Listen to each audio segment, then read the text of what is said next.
Bismillahir Rahmanir Rahim. Alhamdulillah wa salatu wa salamu ala Rasulillah. Dear brothers and sisters, Assalamu alaikum wa rahmatullah. Alhamdulillah that we are continuing talking about the concept of God, Allah subhanahu wa ta'ala, from logical point of view, common sense point of view. And we reached a point that,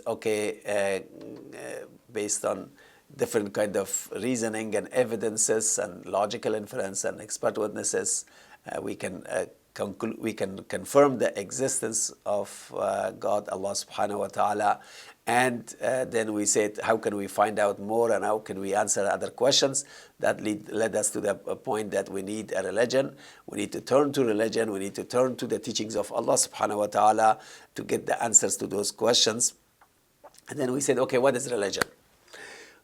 Religion, you may have heard different answers to it and different explanations, but we can say that religion is a way of life.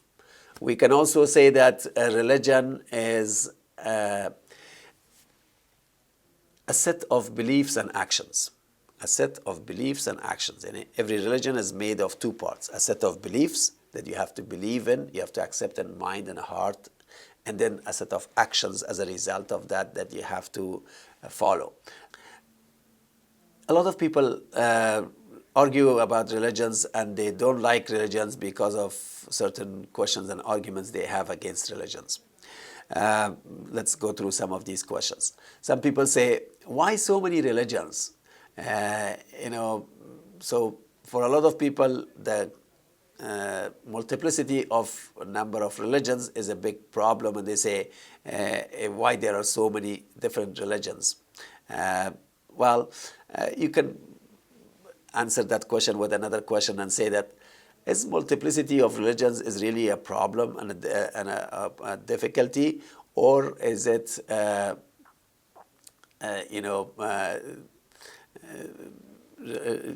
a lot of times you like multiplicity in many ways, in many things, but of course from Islamic point of view, we'll talk later that there is no multiple religions, there's only one religion. But at this point, since we are not using Islamic teachings yet, so we can say that multiplicity of religions should not be a problem, just because there are multiple religions, because a lot of times people like diversity, people like different religions.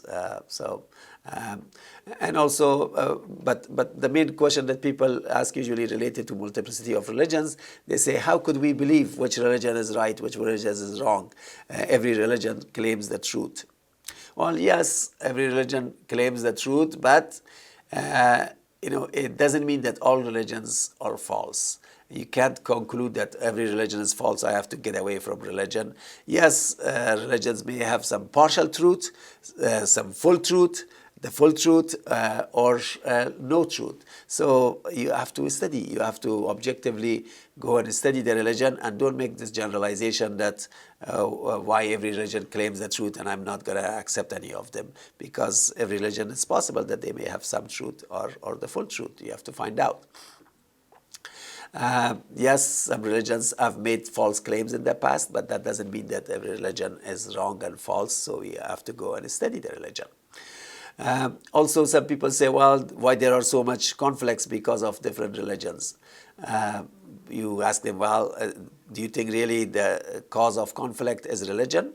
Religion is one of the possible conflicts, but the cause of conflict, but there are many other conflicts. And also, if you really ask this question, do you think religions cause the conflicts or people cause the conflicts? If you study the religions, the text of the religion, no religion says that go and kill the followers of these religions, these other religions, right? So religion is not the cause of conflict, but the understanding of people, the interpretation of people, the distortions of people into the religion causes the conflicts. So this is important to bring to their attention. That distortions are not caused by conflicts are not caused by religion, and it is because of the distortions in the religion. Also, some people have problem with some religious people, and they say, well, the heck with the religion, I don't like religions. Why? Because religious people are very bad people. I have had some bad experience with some religious individuals. Yeah, unfortunately, it is sad that some religious people have abused their religion, and under the name of religion, they have done some wrong things. But does that mean that all religious people should be suspected and all religious people should not be trusted, and we should say that the heck with all religious people? And we cannot make such generalization about all religious people. Yes, it's true that some people have abused religion, but also we know a lot of great religious people in the world. So we should basically not do generalizations and stereotyping. And also ask this question that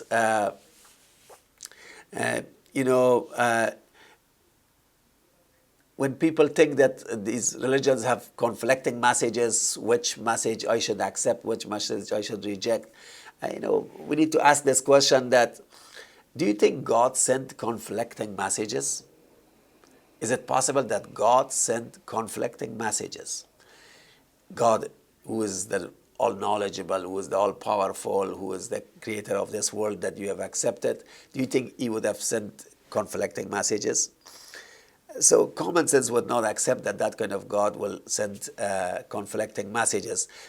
So if there is any conflicting messages or any inconsistencies in the religions, it must be because of the distortions that people have done in the religion.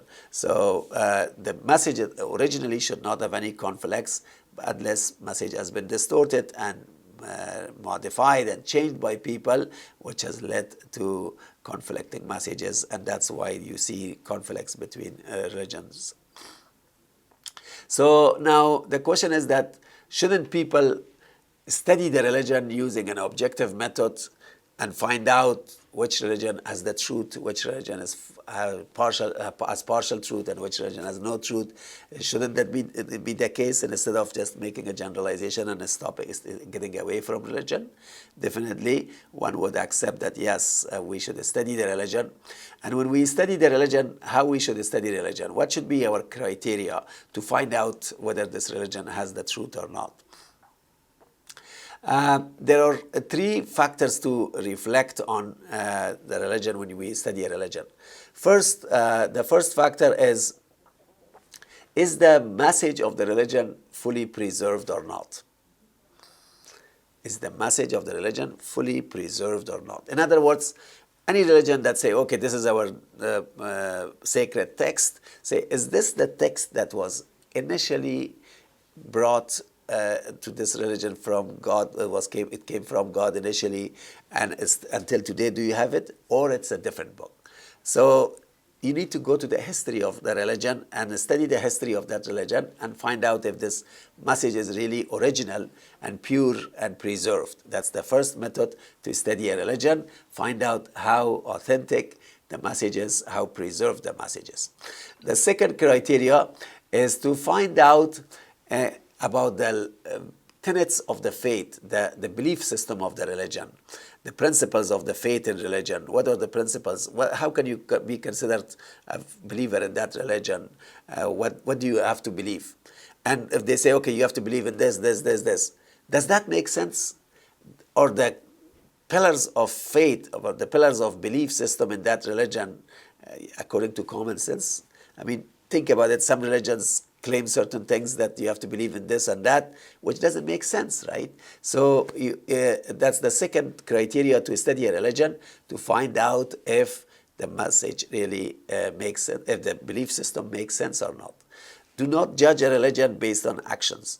Always first judge a religion, evaluate a religion based on belief system, whether in terms of belief system, their belief system makes sense or not, because all the actions are based on belief system. So evaluate the belief system. This is the second criteria. The third criteria that you want to study a religion and you want to evaluate a religion is, how does the religion explain the concept of God? Does the religion explain God as a real infinite power, a perfect God, or the religion gives all kinds of shortcomings to God like human beings? This is a very important concept. So, these three factors help us to evaluate a religion. First, how authentic the message is, the preservation of the message. Second, what are the concepts of, what are the pillars of faith or tenets of faith that one has to believe in. Do they make sense? And third, how do they explain God? Do they explain God as a perfect God, or they just give all kinds of shortcomings about God and gods and all of that?